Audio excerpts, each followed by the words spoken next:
Daniel 2:25 through 49. Devotional focus verse. And in the days of these kings shall the God of heaven set up a kingdom, which shall never be destroyed, and the kingdom shall not be left to other people, but it shall break in pieces and consume all these kingdoms, and it shall stand forever.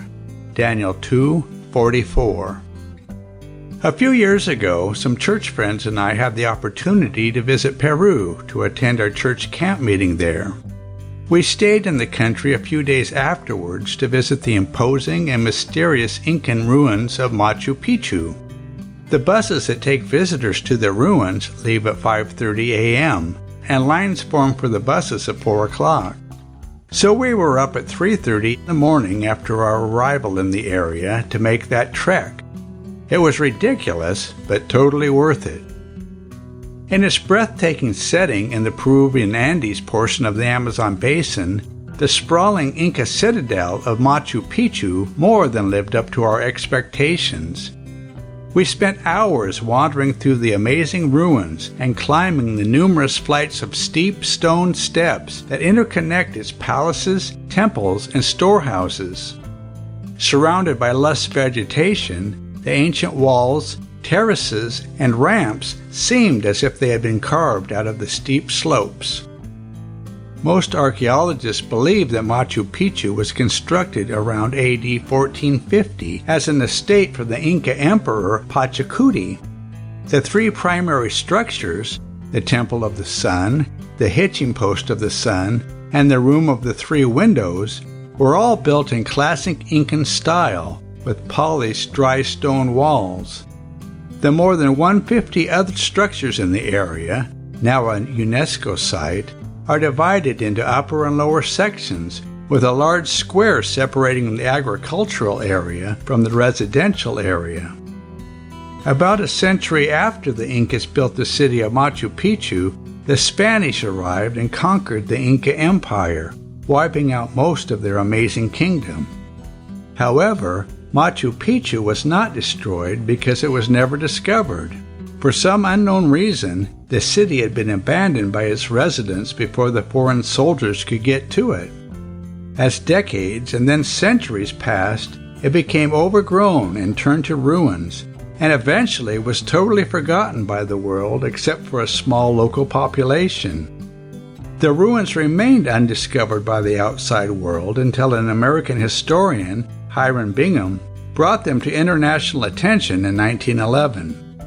In the years since, tourism, the development of nearby towns, and natural environmental degradation have taken their toll. The Peruvian government has taken steps to protect the site and prevent further erosion of the mountainside, but given time, all man-made structures eventually crumble. The setting of our text today was ancient Babylon, another awe-inspiring edifice constructed for a ruler. The ancient Greek historian Strabo wrote of the city, "The roadway upon the walls will allow chariots with 4 horses when they meet to pass each other with ease." Whence, among the 7 wonders of the world, are reckoned this wall and the hanging garden. The shape of the garden is a square, and each side of it measures 4 plethora. Another ancient writer, Herodotus, said of Babylon, "In addition to its enormous size, it surpasses in splendor any city of the known world." As impressive and powerful as Babylon was, it eventually collapsed. The beautiful gardens shriveled up and died, the stately walls crumbled, and the powerful government once housed there broke apart. There is a kingdom, however, that will never be destroyed.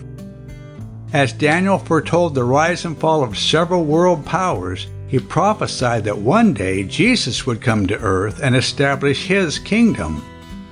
Though the greatest powers of the ancient world fell, and the greatest powers of the modern world will one day disintegrate, Christ's kingdom will last forever.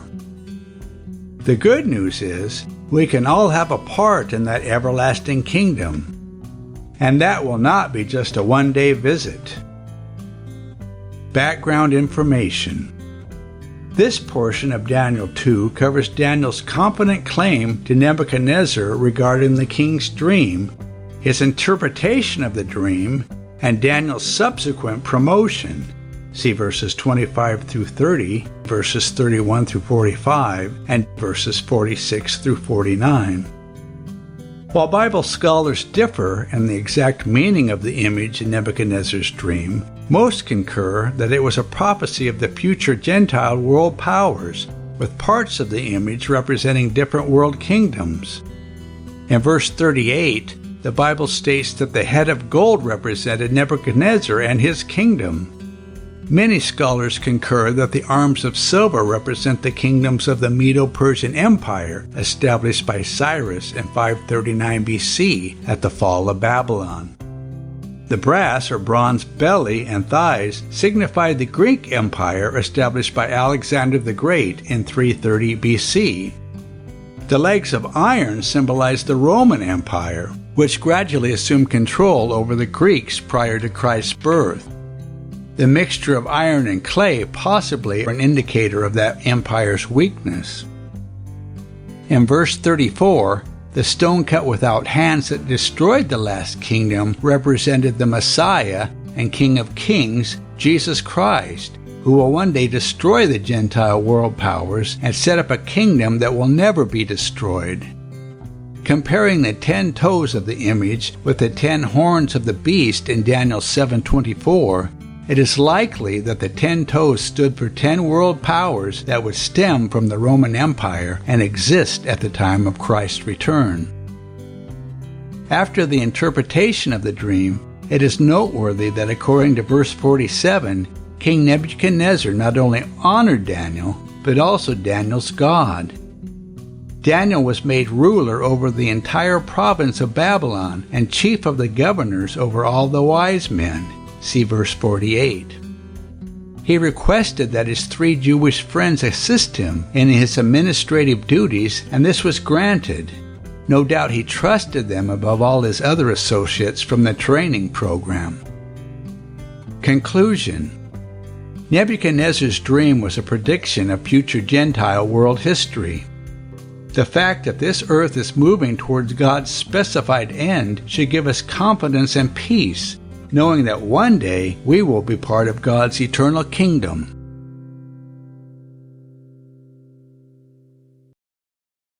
Then Arioch brought in Daniel before the king in haste, and said thus unto him, I have found a man of the captives of Judah, that will make known unto the king the interpretation.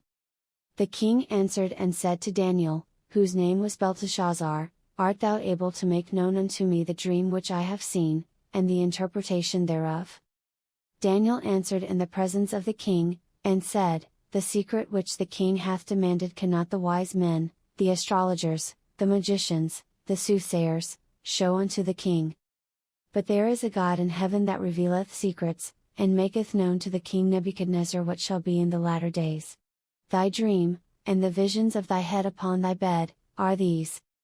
As for thee, O king, thy thoughts came into thy mind upon thy bed, what should come to pass hereafter, and he that revealeth secrets maketh known to thee what shall come to pass. But as for me, this secret is not revealed to me for any wisdom that I have more than any living, but for their sakes that shall make known the interpretation to the king, and that thou mightest know the thoughts of thy heart. Thou, O king, sawest, and behold a great image. This great image, whose brightness was excellent, stood before thee, and the form thereof was terrible. This image's head was of fine gold, his breast and his arms of silver, his belly and his thighs of brass. His legs of iron, his feet part of iron and part of clay. Thou sawest till that a stone was cut out without hands, which smote the image upon his feet that were of iron and clay, and brake them to pieces. Then was the iron, the clay, the brass, the silver, and the gold, broken to pieces together, and became like the chaff of the summer threshing floors, and the wind carried them away, that no place was found for them, and the stone that smote the image became a great mountain, and filled the whole earth. This is the dream, and we will tell the interpretation thereof before the king.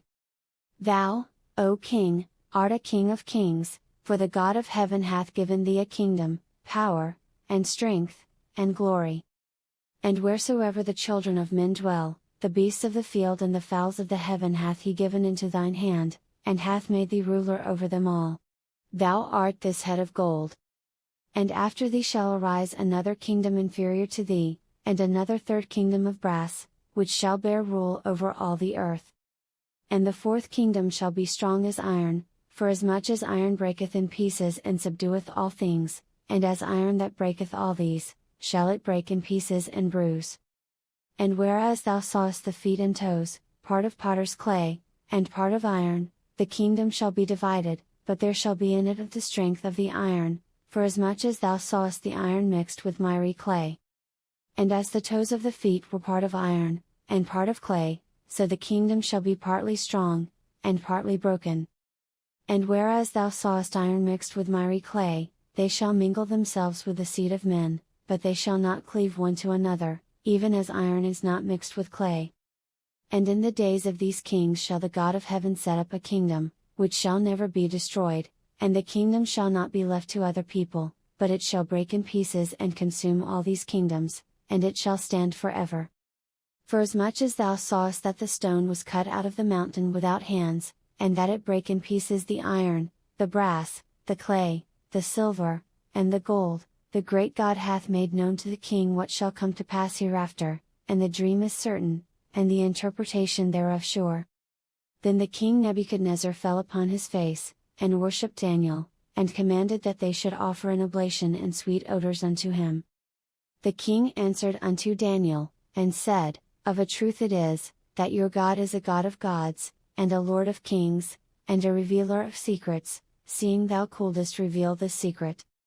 Then the king made Daniel a great man, and gave him many great gifts, and made him ruler over the whole province of Babylon, and chief of the governors over all the wise men of Babylon. Then Daniel requested of the king, and he set Shadrach, Meshach, and Abednego, over the affairs of the province of Babylon, but Daniel sat in the gate of the king.